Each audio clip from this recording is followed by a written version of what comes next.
You asked, and I'm answering. From treadmill to road transitions, downhill race strategies, ultramarathon pacing, to foam rollers versus massage guns, I'm tackling your running questions head on. Whether you're bouncing back from an injury, training for your first ultra, or just wondering if ice baths actually work, I've got you covered. And hey, if you stick around till the end, I'm sharing my favorite holiday, Disney character, dream race, and my personal fight mantras that keep me going when things get tough. This is going to be a fun one. And if you want your question answered on the next one of these, you can submit your question using the link in the show notes. So let's dive in. We're starting with your training questions. First listener question submitted is: due to the extreme heat and hot weather in Florida, I started training on a treadmill, quickly progressing from 5K to a 10K program with no injuries, able to run without stopping. Now that the weather is a bit better, started to transition to running outside in prep for Run Disney events. Love Run Disney, by the way. And it is markedly more difficult. And I struggle even with utilizing the Galloway method. So utilizing the run walk method. How can I get the endurance I exhibit on the treadmill to translate to road running? So essentially, this question really refers to transitioning from treadmill running to road running. Now, this is very common for those that start on a treadmill and they start their running journey there and they're trying to transition to the roads. They usually find it more difficult to run on the roads. Opposite of me, whenever I have to run on the treadmill, it feels so much harder than running outside. So there's definitely differences there. The advice that I have for you, and thank you so much for submitting your question, is number one, yes, you do want to get outside if your goal is to actually do races, because obviously races are not done on a treadmill. So it is very different when we run on a treadmill versus running outside. The muscle demands are different. When you're on a treadmill, essentially what we're doing is kind of plodding over the tread and the tread is going backwards. So you don't have to actually propel your body forward. So you're actually using your hamstrings less and your calf muscles less. So usually I find a lot in treadmill runners exclusively some weakness in those muscles because they're not using them a whole lot. And they find it a lot harder to run outside on the road. So I would say advice for you as you transition is continue to strengthen your run specific muscles, especially hamstrings and calf muscles. Remember, when we're running at our easy conversational pace, our calf muscles are used at a greater percentage than any other muscle in our legs. So we need to make sure that we have adequate calf strength.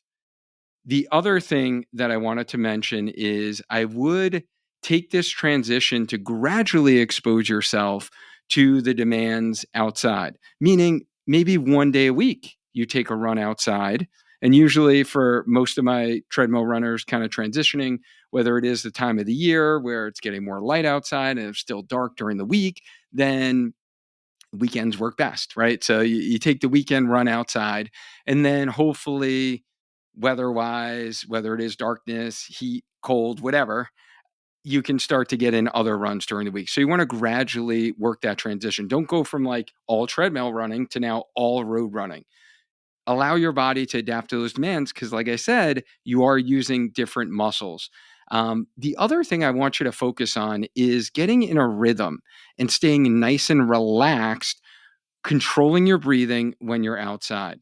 And it will take some time to acclimate, but your body will adapt and you can do it. So, best of luck to you as you transition to getting out there more on the road. But great question. And there are many people who are in our community who have done that. And I know you can do that as well.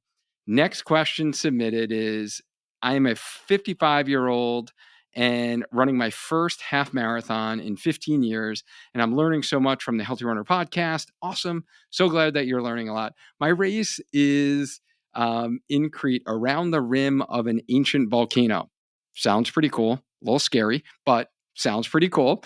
The profile of the course is essentially downhill for the first 40% of the run, then uphill all the way home. If I use the idea of splitting the race into thirds, should I run with my brakes on for the first third or just allow the hill to take me down faster?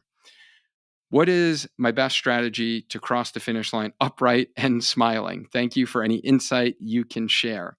So I love the fact that you have listened to our race strategy episodes before, and we talk about the rule of thirds and making sure that first third is almost like the slowest part of your race, that you're kind of conserving energy that you're going to need later in the race. Now, a downhill race that really starts out is definitely unique. And I think about, especially around this time of the year, the Boston Marathon, that does start out relatively downhill. Now, we have also done a specific how to run downhill episode with Coach Lou on our team in episode 216 that you might want to get a little bit more details and in depth. But my answer to your question is I definitely wouldn't recommend that you necessarily use the brakes, right? So you're slowing yourself down that whole time to just keep your pace slower. So you're actually running at a slower pace because that's going to use a lot of your quads eccentrically, kind of slowing yourself down with the brakes on, and your quads are going to be shot by the time you really need to, really put it down, throw down for the end part of this race, especially if it's uphill. So it is this kind of like fine balance of not running with the brakes on, but not going super fast. I want you to think about going on effort and really truly keeping the effort easy, relaxed, getting in a rhythm, really making sure that you train downhill running that Coach Lou talked about in that episode, and really work on improving your cadence and your leg turnover so you're used to running downhill, staying relaxed, not exerting energy, because that's what it's really all about. When we talk about the pacing strategy and the thirds, we're talking about going at a slow pace to conserve energy. When you're going downhill, you're actually going to conserve more energy by, letting gravity do its thing, allowing you to go downhill, but really increase your cadence so you're not braking a lot. So hopefully that kind of makes sense. And I'd almost approach it at going at like an RPE for this race and thinking about, keeping the RPE almost at like a 5-6. Definitely like the first 25% of the race or the first quarter. And then while it's still going downhill, maybe creeping up to a 6. And then, it's going to start to increase and go to a 7. And you're going to need to adapt as you start to go uphill and change your pace. It's going to obviously be slower, but it's going to be impossible, literally impossible for that course profile to run a negative split race. So don't plan on a negative split. It's just a very unique course profile that you're really dealing with, essentially running down into a volcano and then running back out. So hopefully that's helpful for you as you think about your race day strategy, and especially when you're really starting a race running downhill. All right, next question is, what is your average pace when you run an ultra race? Never ran an ultra in my life, so I couldn't tell you, but my average marathon pace for a race is 8:25. However, I did consult Coach Kat on our team because she has run the most ultras on our team. And she does say that a road ultra would be approximately the same pace that you could run a marathon if you're only talking about maybe a 50K. A trail ultra is going to be completely dependent on the terrain and the elevation. And also, there are different types of ultras. There are distance, and then there are time ultras. And, in general, most ultras also have a time cutoff, whether it's trail or road. So you will have to be able to do the minimum to not get pulled off of the course. So hopefully that answers your pacing question for ultras, where essentially it depends, right? That answer that we love so much. And I'm sure I'll probably wind up saying that again at some point today. Next question that was submitted by our listeners is, how do you get the strength to run ultras? So Coach Cat says by running a lot. And, Coach Cat has actually run 6 marathons before attempting her first ultra. And in terms of strength building for ultras, she really recommends that you would need to perform strength training for running, like we speak about often, or do a trail specific strength program, which really has a lot of specific focus on ankle stability due to the uneven terrain that you're running on and strengthening for uphill and downhill running. So for downhill running, we just talked about before, it's going to be a lot of heavy based quad strengthening. Uphill running, it's a lot of glutes, a lot of calf strengthening, making sure your Achilles can tolerate the demands of running uphill.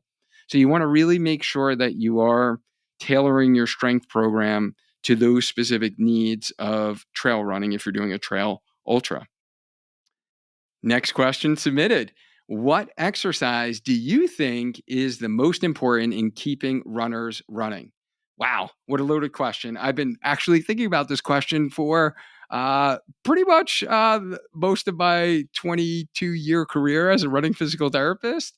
And that hence is the reason why I compiled and created what I like to call the Spark 7, which are my top 7 exercises all runners should have in their back pocket as really exercises that you can do at some point in your training cycle, your calendar year, that's going to keep you healthy and be able to run for longevity.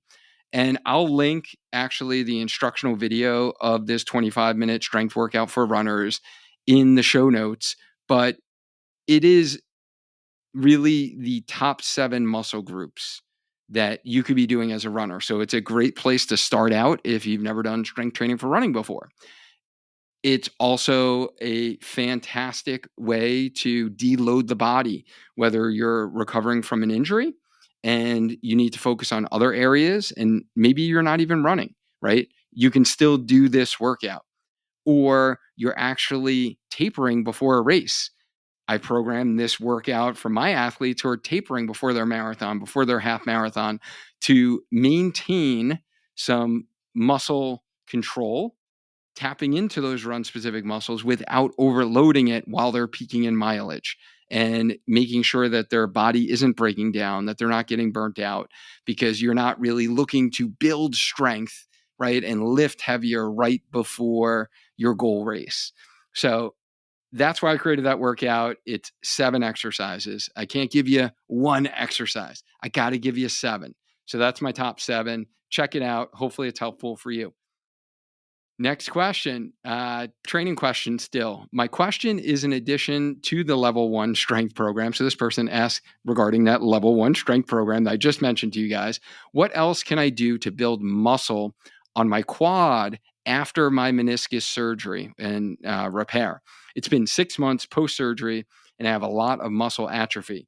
Super duper common if you've had ACL surgery, meniscal repair.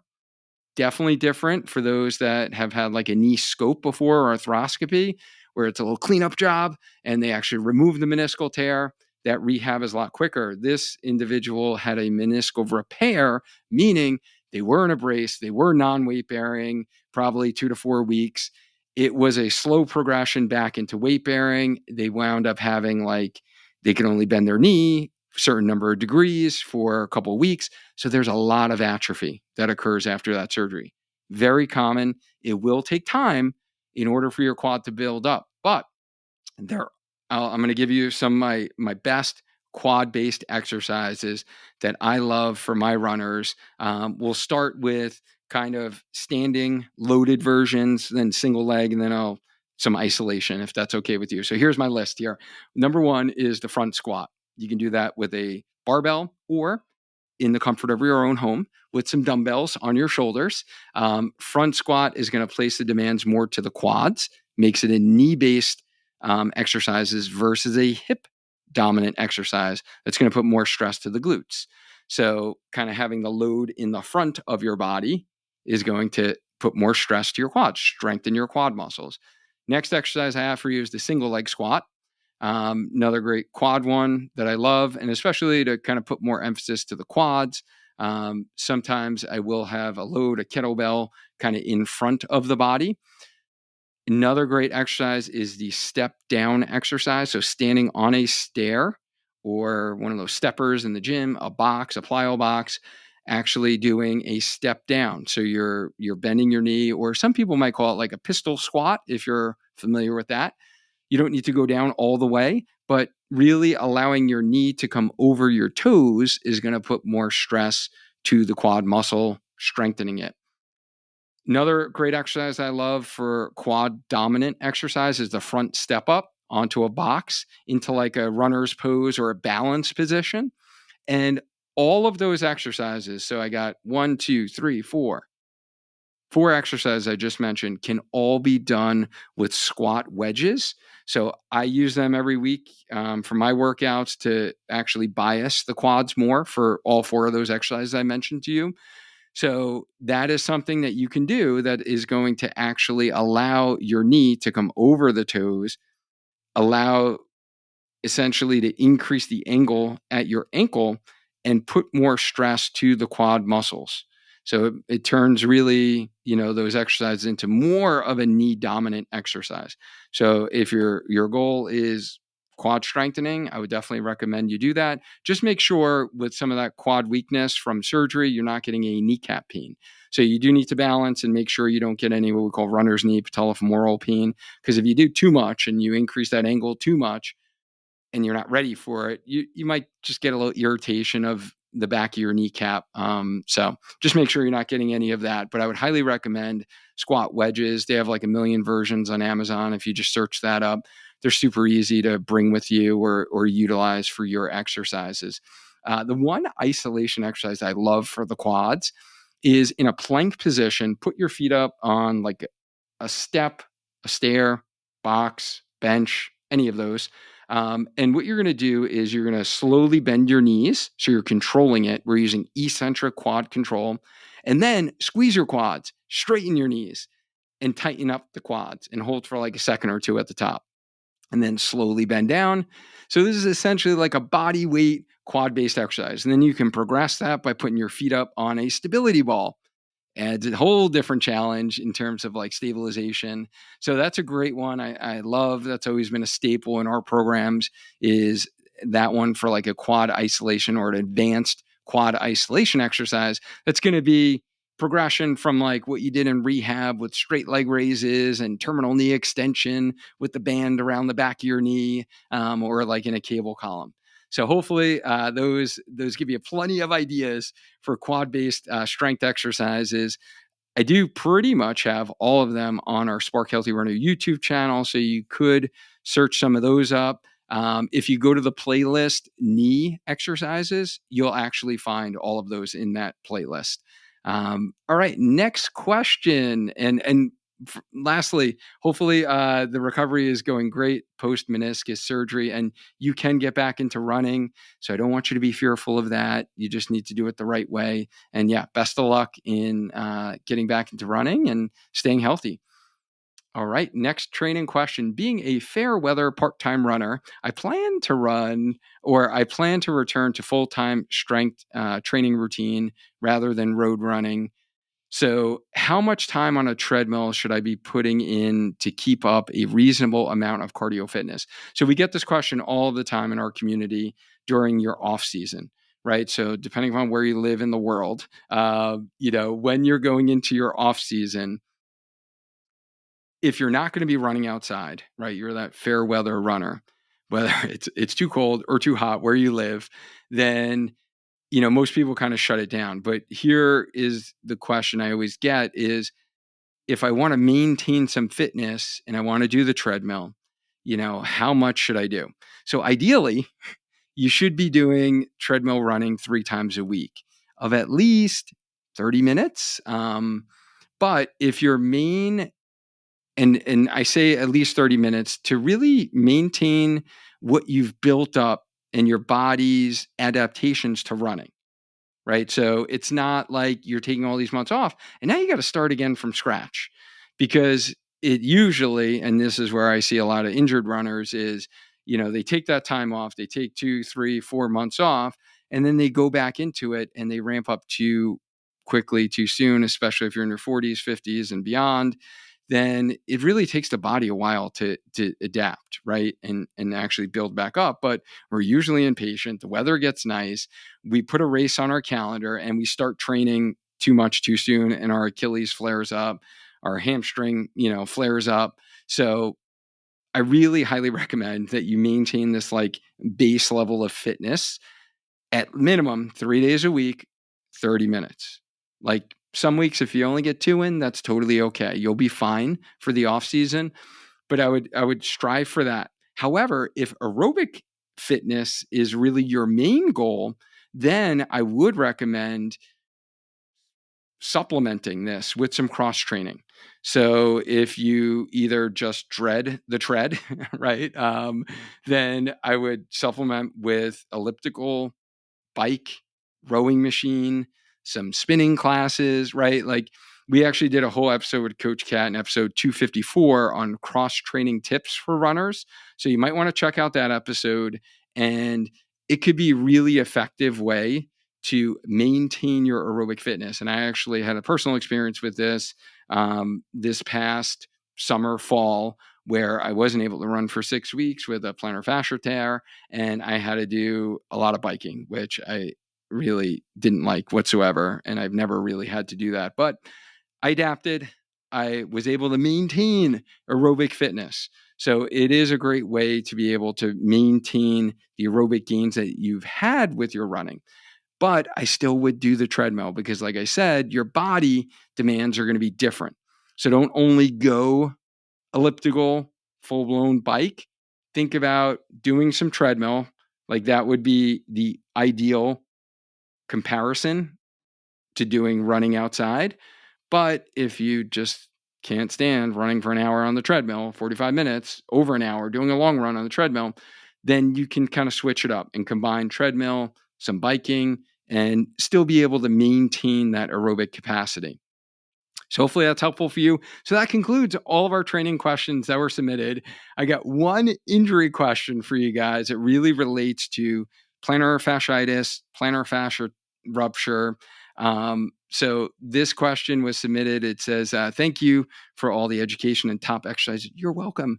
I currently have the trifecta of a partial plantar fascia rupture, IT band syndrome, and recurrent ankle sprains. All right. Yeah, you got a lot going on there. How does your treatment protocol change for a partial plantar fascia rupture, which I just recently had, compared to regular plantar fasciitis? I had high hopes for my ability to keep running. My brilliant plan to just run uphill to avoid the ankle sprains and IT band pain seemed like a good idea until the plantar fascia tear happened. Uh, Also, more logistical question, but are you able to treat people as physical therapists in all states in the US? And how do you assess subtle abnormalities remotely? Okay, so a lot going on here. There's like a 4-part question. So let's tackle the treatment protocol change for partial plantar fascia rupture compared to regular plantar fasciitis. So for a partial plantar fascia rupture, this might include immobilization first and really actually doing some anti-inflammatory treatment, really kind of shutting it down, essentially, from running. Plantar fasciitis, rarely do you need to shut down from running. So you might need to immobilize. I did myself 2 weeks in a boot during my partial plantar fascia tear recovery process. And then you might need to support the foot and the plantar fascia as it's still healing with maybe a custom foot orthotic, over-the-counter orthotic, and supportive shoes a lot of the time. So when you're even just walking short distances, when you're in your house, like you might need to wear supportive shoes, right? Whereas plantar fasciitis, you might not necessarily need to do all of that. You can, it might, but you might not be able to. For partial plantar fascia tear, I would highly advise it. And then the rehab progression or the treatment is going to be a lot more conservative with the partial tear, and it's going to be a slower progression than you would typically do with kind of chronic plantar fasciitis. So, and then the other thing I will add in there, because the foot stability and foot strength is going to be the same for both, and then strengthening the surrounding structures is going to be the same. The thing that I wouldn't emphasize at all with the partial plantar fascia tear is the stretching. Usually with plantar fasciitis, kind of like in my staple and my download, you're going to bring your foot up, stretch it first thing in the morning. That's going to make you feel a lot better when you take that first step out of bed. It's not going to be like limping, going to the bathroom. With a partial plantar fascia tear, you won't need to do that. And I wouldn't recommend you stretch the heck out of it, because honestly, it's already torn and now it's actually healing. So that's not usually an issue. You actually don't feel pain when you stretch the fascia. Again, I experienced this myself, so I could tell you firsthand knowledge in that. So that I would take out all of, like, I have a great video if you do have plantar fasciitis on kind of my top stretches for plantar fasciitis. And I wouldn't be doing any of those. I would still do some foot release, definitely less aggressive. I wouldn't hammer away at like the foot roller or, the lacrosse ball to your foot. I if you have the tear, I wouldn't be focusing on those strategies. So those are some of the differences in treatment approach. So hopefully that made sense. And yeah, going to the other parts of, the other thing I wanted to add there is I mentioned being more conservative, but I would actually also really look at pain levels, and I'd be more conservative. So we talk about our Spark kind of pain monitoring model. If you've heard me talk about that before, where like we got green light, yellow, red. Red is no running, right? That's like high tissue irritability, pain, 5 to a 10. Yellow is like, the kind of, are we proceeding? Green is totally safe. 0 to 2, 0 to 3 on a pain scale. Here, I would be more conservative and I would keep it just in the green if you had the partial tear, as opposed to that yellow zone that we talk about, where usually you can still run. You might need to modify, and you might need to continue your progression with strengthening, but you're in that yellow zone. So with the partial tear, I want to be more conservative, stay in the green zone, if that makes sense. And yeah, relating to your question as far as like physical therapy treatment in all states, though I am a physical therapist, I do not currently provide physical therapy services, or what we call telehealth physical therapy, which is where you need to be licensed in each state. So there are many providers I know who do telehealth that they are licensed in like multiple states. So they can be able to see some patients out of state. However, I do help runners all over the world, all over the country, who are coming back from plantar fasciitis or plantar fascia tear through my signature Sparkback coaching program, which is where I integrate really rehab specific exercises that you need to recover from your injury, the strength training for running to strengthen your surrounding areas, as well as the run plan, whether it is a return to run plan, base building plan, or marathon training plan. And it's all customized on where you are at in getting over your current injury. And so hopefully that makes sense. So it is through a coaching model and not through telehealth physical therapy. And then I know you mentioned hill training. And that kind of being the thing that really led to this. And yes, I would advise everyone listening to this right now, if you are implementing hill training into your running, it does need to be done in a slow, progressive fashion, especially if you're in your 40s or 50s. I've seen that myself this past winter, where I got a little overzealous on my hill, repeats that my coach had me doing. And I had a little flare up of Achilles tendonitis for a good 3 weeks. So I've definitely experienced that myself. So you do need to be careful when you are adding in hills. I know people can get overzealous if they haven't done them before. They see them on the calendar and they're just like going full blown sprint up these hills. It takes the body a while to adapt to the demands of new training. So progression is key. And to answer the final question, I think that you had, in how I assess for subtle abnormalities is, through video visits, is really I do a kind of looking at the whole movement assessment approach where I take all my athletes through a run body performance assessment, I like to call it, in which I analyze your running form and then take you through a series of movements and tests to identify your specific problem areas. And then I wind up creating a customized plan for my athletes to overcome those problem areas with the exact exercises that are really going to actually get you back into running, stronger for running, and running pain free. So that's how I assess for those subtle abnormalities that you mentioned there. All right. So shifting gears to the recovery bucket or recovery specific questions that I have received.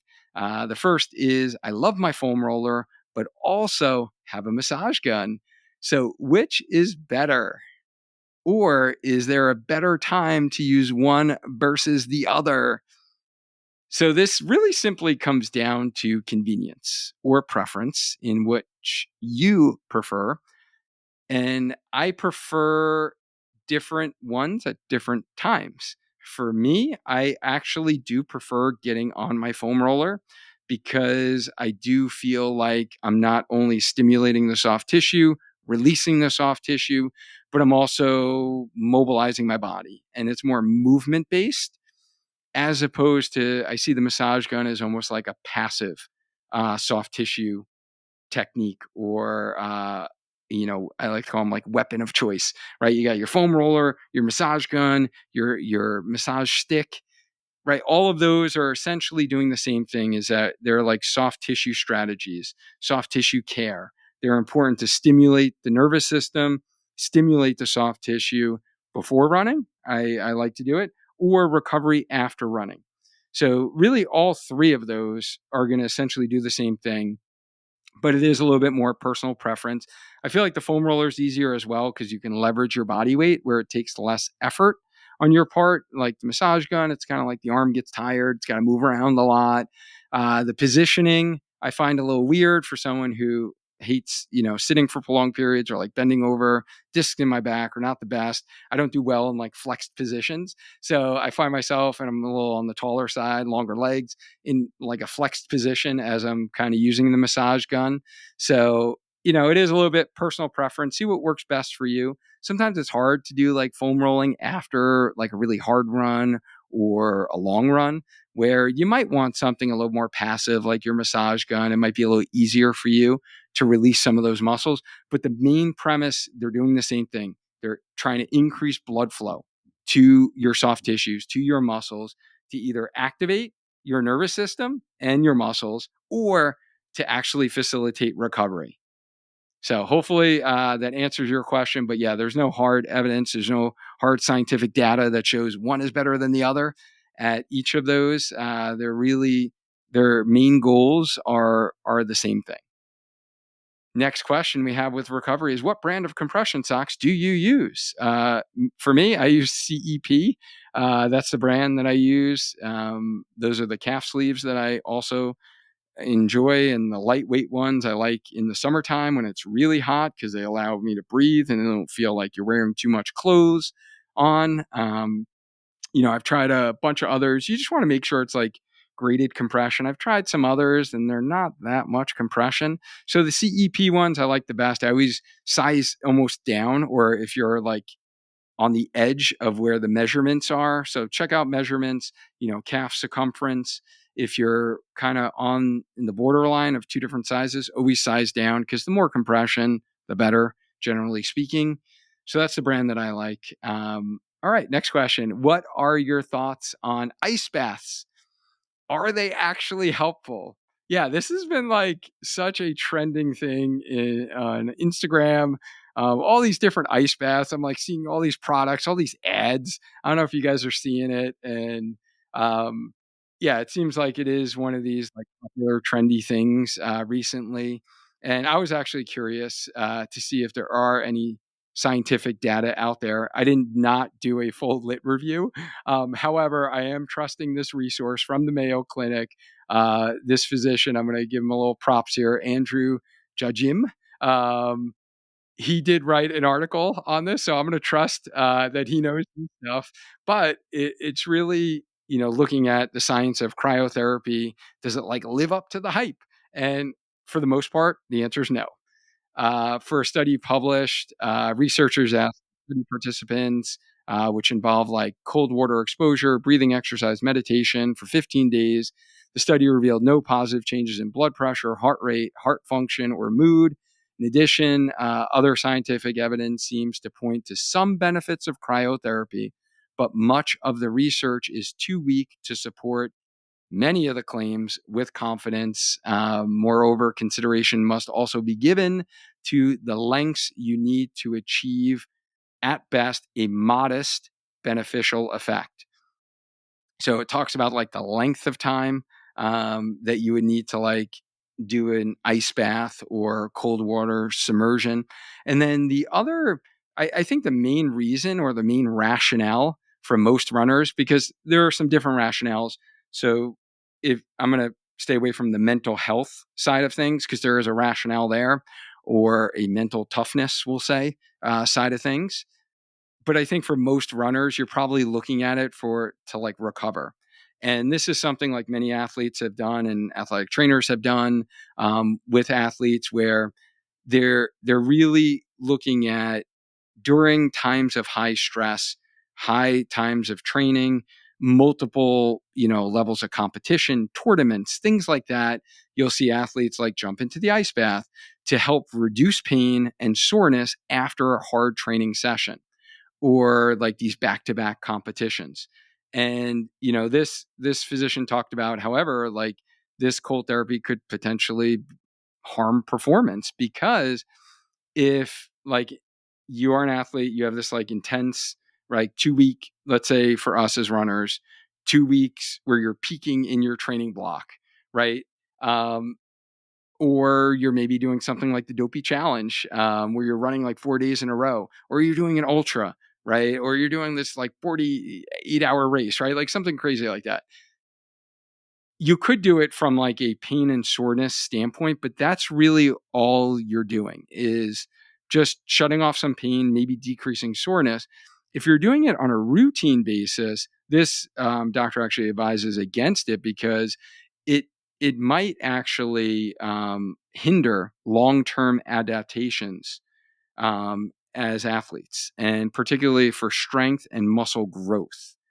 So it kind of talks about some of what you're feeling in terms of soreness and some inflammation after a hard session is going to stimulate growth of your muscles. And if you always shut that down, that process, then you might actually hinder growth of your muscles. So I kind of subscribe to that. I kind of think that makes sense from like a physiologic standpoint. And I've never liked ice baths. I've tried them a couple times after really hard races. I think they really sucked. But there is no hard evidence that it's going to actually facilitate recovery. I think it's just going to make you feel a little less sore and a little less pain.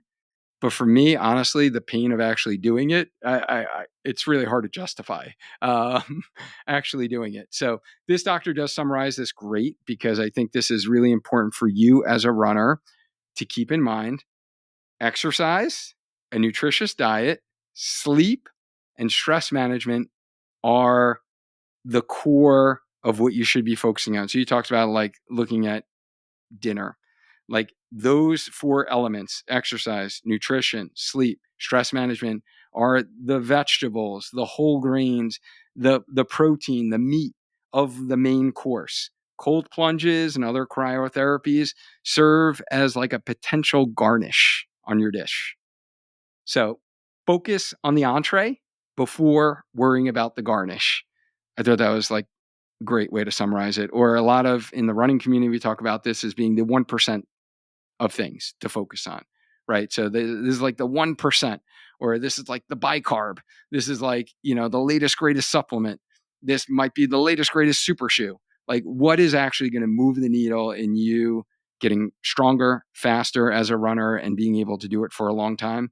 It definitely is not cold plunges. So hopefully that answers your question. And next section we're going to get to is kind of gear. So these were just like running gear questions that you guys submitted. So the first one relates to sunglasses. I see a lot of runners wearing Gooder sunglasses. Is there any other brand that you like?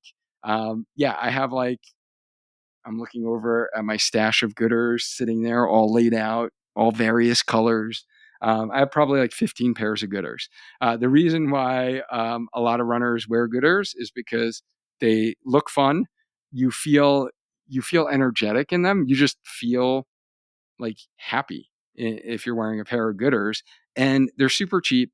And if they get messed up, you're not going to stress about it. Or if you lose them, you're not going to stress about them. They get scratched up, you're not going to stress about them. So they're, 25, 30 bucks, 35 bucks, whatever. You're not going to get all bent out of shape if your Gooders like get ruined. So that's why a lot of runners wear them. And I have so many pairs. However, I do have one pair I actually got this early in my running journey. These are like kind of ugly. So those watching the video version, you can see these. Like, yeah, they don't look cool. They don't look stylish whatsoever. But this brand, and they actually have better ones because I got this literally like 10 years ago. This is called Julbo, Julbo. And these are more performance based. So these are a lot more functional because of a couple times I actually pull these out and use these for my runs. Is number one, they have ventilation. So where the lens is and the frame, there's actually space in between. So it prevents fogging of your glasses. So especially for winter running, and if I'm using a mouth covering at all, using something to kind of cover right my mouth, whether it's turtleneck, whether it's one of those like gaiters, whether it's like my full-blown face shield when it's like 10 degrees outside. If I use my Gooders, because my breathing into my mouth is covered, it's going to totally fog up and I can't see. So these will prevent fogging up. Or even in precipitation, sometimes I'll go with these.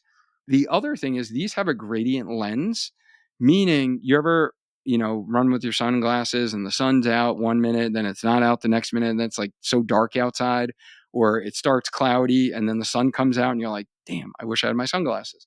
So these offer nice versatility because they're like, as you can see as I put these on, they're like clear where you can see my eyes. But if the sun's out, then they're going to turn dark. So these are great for those conditions where the sun keeps popping in and out of the clouds. Or like for me, I have really bad allergies. You can probably hear it in my throat right now for the pollen. Like, I really always try to wear sunglasses to keep the pollen out of my eye because then my eye becomes bloodshot and, it looks like I'm on something. So I'm always trying to wear sunglasses.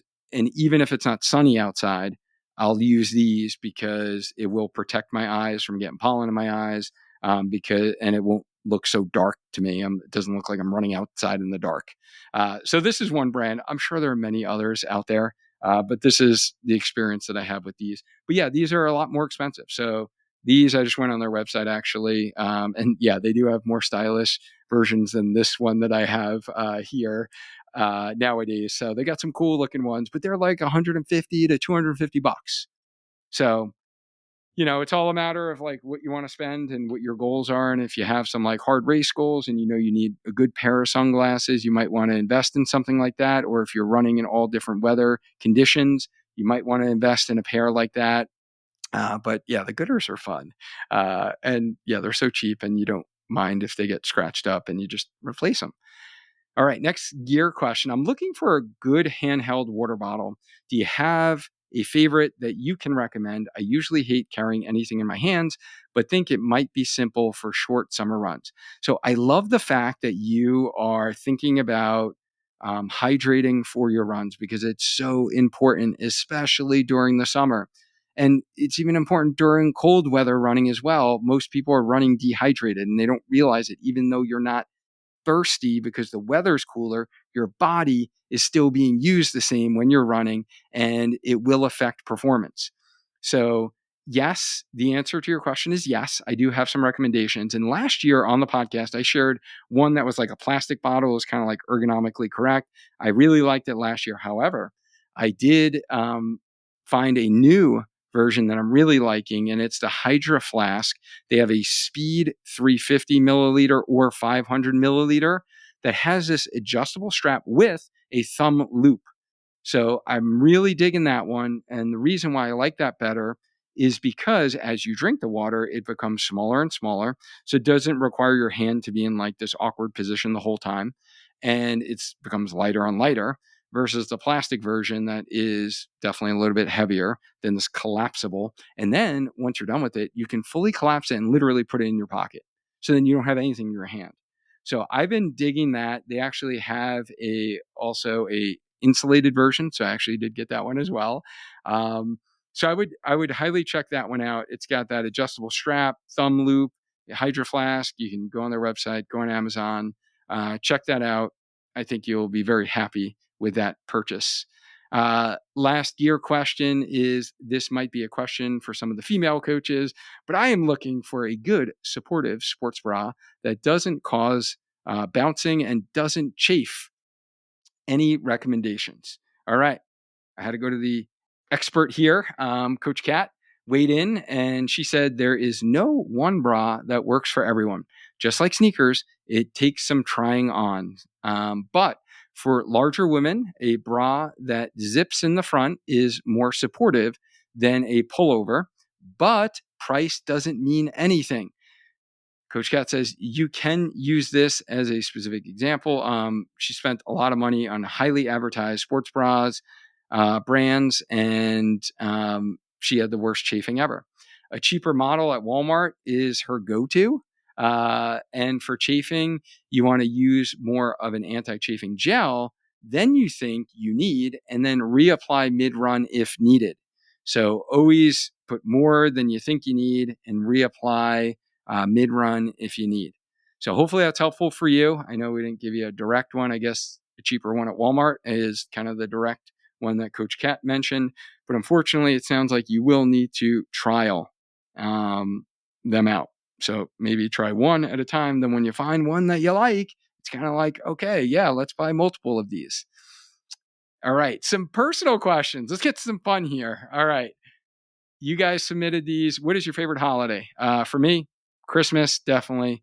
By far, family time. That's when I get Scotty Christmas together. It's the only time of the year my whole family gets together and I host them at my house. So it is something that's very special to me.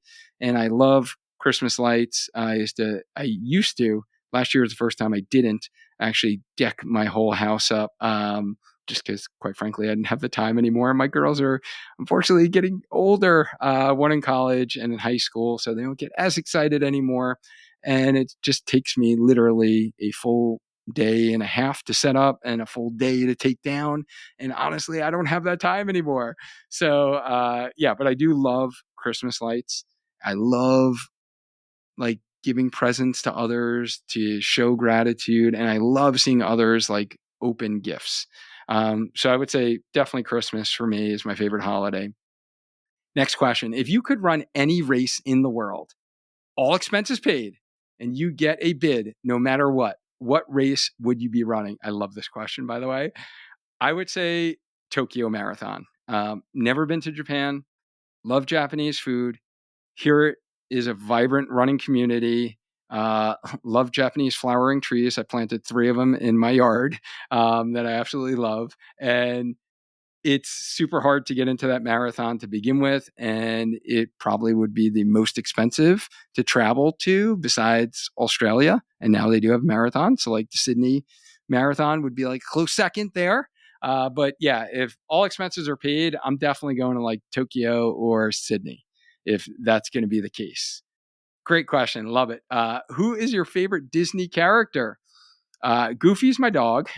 He's definitely my dog. But if I had to pick one that was like most relatable to, or like inspirational, I would say it'd be Aladdin. And how he overcame adversity, starting with nothing as a street rat, right? And I can relate a little bit to that. Like I grew up on food stamps when my mom, raised 3 kids on her own when my deadbeat father wasn't in the picture anymore. And, Aladdin, he, had to do some deep soul searching to find himself. he took a lot of brave steps to not only take on Javar, but actually free the genie, right? So he was a pretty good dude overall. So I feel like hopefully, I see a lot in his story that I relate to my life and, the challenges and struggles that I went through and finding myself and like doing what I do today, 100% serving the running community. So, and who doesn't like that movie? Like, or musical, by the way, if you've seen the musical on Broadway or off Broadway, like phenomenal songs. Who doesn't love Robin Williams? Like, rest in peace, right? Like, super funny. The genie's like such a great character, right? So it's a classic movie, classic Disney movie. So I would probably say Aladdin. But yeah, there's some great Disney characters. So I love that question, by the way. So fun. Hopefully you're a Run Disney runner. All right. Last question is, what is your fight mantra? So I've had some I've had some that I've used in races before, and this has evolved. And fight mantras are something that is always personal to you. So if this is something for the first time that you are hearing, the fight mantra is going to be, what are you going to pull out for mental strategies, mental strength late in a race? When the going gets tough, what are you going to keep telling yourself so you maintain pace? You're not slowing down. You keep pushing. You keep pushing. So for me, one that's kind of classic staple of mine is, I am strong, I am fast. It links up nice to your stride. I am strong, I am fast, I am strong, I am fast. Or stay strong, stay fast, stay strong. That's kind of one that I would say has been pretty darn consistent the last 3 years. Every second counts can be one that I've used a couple times, might be helpful for you. I am resilient. That's one that I've used recently. My most recent race, my half marathon, I just completed a week ago, actually. For some reason, it really resonated with me, was like, push, push. That's literally what I said for like the last 2 miles. It was just like, push, push, because I wanted to push myself. I needed to keep pushing, like pedal to the metal, right? Grind has been another one. So some people go with like one word mantras. Some people go with couple words. And then there's always the counting to 10 exercise, which is kind of a distraction mantra where it's not like active thinking about something. I'm just literally counting, and I'm focusing on just counting to maintain pace. So those are some of my fight mantras. And if you've struggled with either injury, training, recovery, sticking points, some things that we covered today, and you're really looking to have your run program, strength training in order to run, and nutrition plan like covered for you, and you'd like clarity, you need a little focus, you need to figure out what you're focusing on to get to that next level in your running journey, then see if you're a good fit for our signature Spark Healthy Runner coaching program, where we provide you the structured run strength plan with nutrition, motivation, and accountability to enjoy lifelong injury-free running. You can always learn more by booking a call with me to see if you're a good fit. I will drop that link in the show notes, or you can simply go to learn.sparkhealthyrunner.com/coaching. I really appreciate these questions that you guys submitted. Hopefully you found this one as a fun one. I always find these fun. And again, if you want your question answered on the podcast, then just click the link that I have for you in the show notes to actually submit your question, and then it will be on the next episode. I appreciate you listening to this, whether you took time out of your day during a run, your morning commute, maybe while you're doing some cleaning in your house, or you're watching the video version on the Spark Healthy Runner YouTube channel. I appreciate you.